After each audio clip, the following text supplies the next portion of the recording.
Assalamualaikum warahmatullahi wabarakatuh. Bismillah, alhamdulillah, wassalatu wassalamu ala rasulillah wa ala alihi wa sahabatihi wa man tabi'a sunnatahu wa jama'atah min yawmina hadha ila yaumil ba'si wa nahdah. Marhaban ya Ramadan, marhaban syahrul maghfirah wa syahrul rahmah. Mudah-mudahan di bulan suci Ramadan ini kita diberikan oleh Allah ma'unah dan juga pertolongan sehingga kita bisa istiqomah dalam menjalankan ibadah puasa walaupun pandemi corona belum reda-reda. Di dalam puasa ada aktivitas-aktivitas manusia yang dibatasi oleh agama, tapi bukan PSBB. Apa itu aktivitas yang dibatasi oleh agama? Di antaranya adalah mandi. Mandi itu pun harus sesuai dengan standar fikih. Bagaimana agar supaya mandi itu diperbolehkan, artinya tidak sampai membatalkan puasa. Apa sih mandi-mandi yang tidak membatalkan puasa? Bagaimana agar supaya kita itu mandi tidak sampai membatalkan puasa?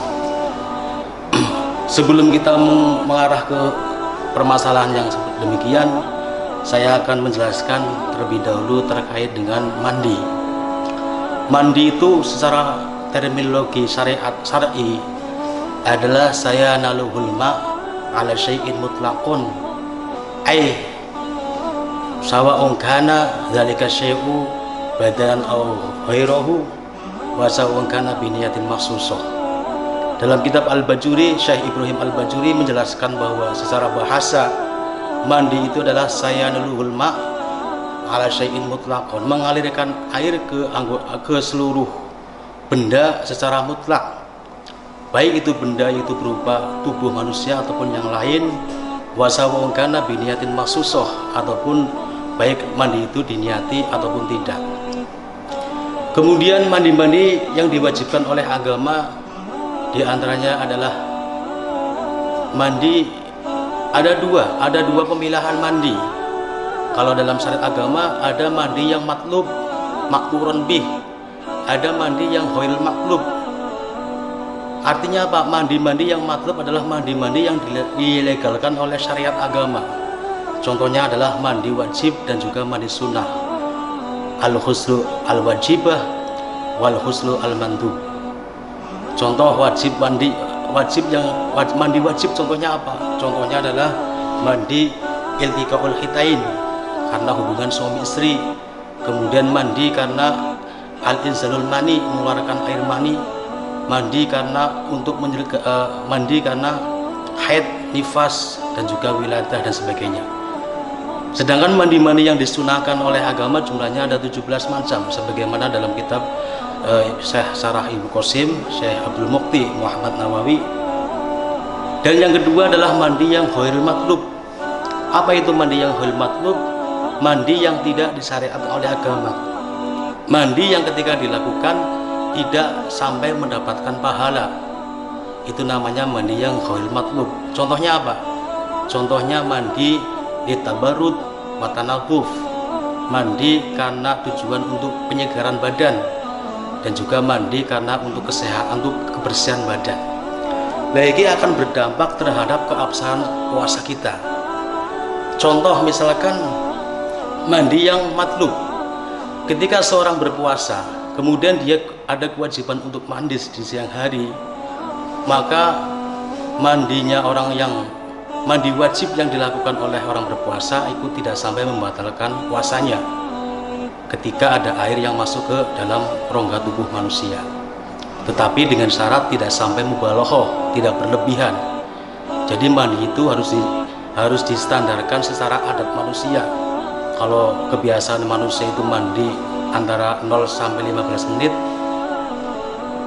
misalkan ada orang mandi sampai setengah jam, kemudian di tengah mandi ada air masuk ke rongga tubuh, baik telinga atau mulut, maka iki mandinya termasuk bisa membatalkan puasa karena iki tergolong mubalaghah.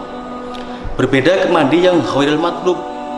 Apa itu mandi yang ghairul matlub? Tadi yang saya jelaskan, mandi ghairul matlub adalah mandi yang tidak disyariatkan. Ketika dilakukan tidak sampai mendapat pahala, atau DBP dana bantuan pahala dari Allah. Nah, ketika nanti mandi ghairil matlub itu dilakukan oleh orang berpuasa, dan pada saat mandi kok ternyata ada air masuk ke rongga tubuh, maka puasanya dipastikan batal. Walau bila mubalaghatin, meskipun tidak sampai terhadap taraf mubalagha berlebihan. Makanya kita yang sedang berpuasa harus menjaga diri, hati-hati, jangan sampai kita itu ketika mandi ada air yang masuk ke rongga mulut kita ataupun rongga telinga kita atau rongga hidung kita. Kemudian dalam teknik mandi, sebagaimana yang disampaikan oleh Syekh Abdurrahman bin Muhammad bin Husain bin Umar al-Ba'lawi dalam kitab Buhyatul Mustarsyidin, bahwa teknik mandi itu ada dua macam. Yang pertama ada sayalanul ma'i, yang kedua ada inhimas. Apa itu sayalanul ma'i? Mengalirkan air ke anggota tubuh, yang tadi saya jelaskan. Kemudian teknik yang kedua adalah al-inhimas, berendam di air. Kalau dalam istilah sederhananya adalah berenang. Bagaimana ketika kita itu berenang? Pada saat kita berpuasa, kita mandi dengan cara inhimas, berenang, sehingga ada air masuk ke somahaini, ke kedua telinga kita. Itu bagaimana hukumnya? Di sini dijelaskan dalam kitab Buhyatul Mustarsyidin halaman 112, law wasala ma'ul husli ila somahaini bisababil inhimas. Pada saat ada air masuk ke kedua telinga dengan sebab karena berenang, fa in kana min adatihi al mutaqarrarah wusulul ma ila batilil udhun bidzalika afqara. Kalau kebiasaan dia berenang kemudian air itu masuk ke telinga, maka kebiasaan ini tidak diperbolehkan oleh agama, sehingga otomatis puasanya batal. Tetapi kalau tidak, misalkan dia sudah kebiasaan dia itu berenang, kemudian ternyata ketika dia puasa ternyata dia itu ada air masuk ke telinga, karena kebiasaannya tidak sampai ke telinga, maka ini tidak membatalkan. Membatalkan. Ini berlaku ketika mandi ikut termasuk mandi yang matlub. Kalau mandi yang ghairil matlub ikut tetap membatalkan, baik itu sudah menjadi adat ataupun tidak. Oleh karena itu kita harus bisa menjaga diri dari aktivitas-aktivitas yang tidak diperbolehkan oleh agama untuk kita lakukan di saat kita berpuasa.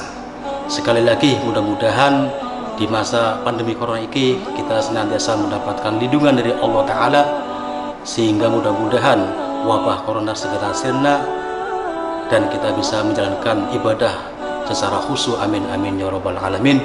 Kurang lebihnya maaf. Syukran wa tumtum fil khairi wal barakati wan najah. Assalamualaikum warahmatullahi wabarakatuh.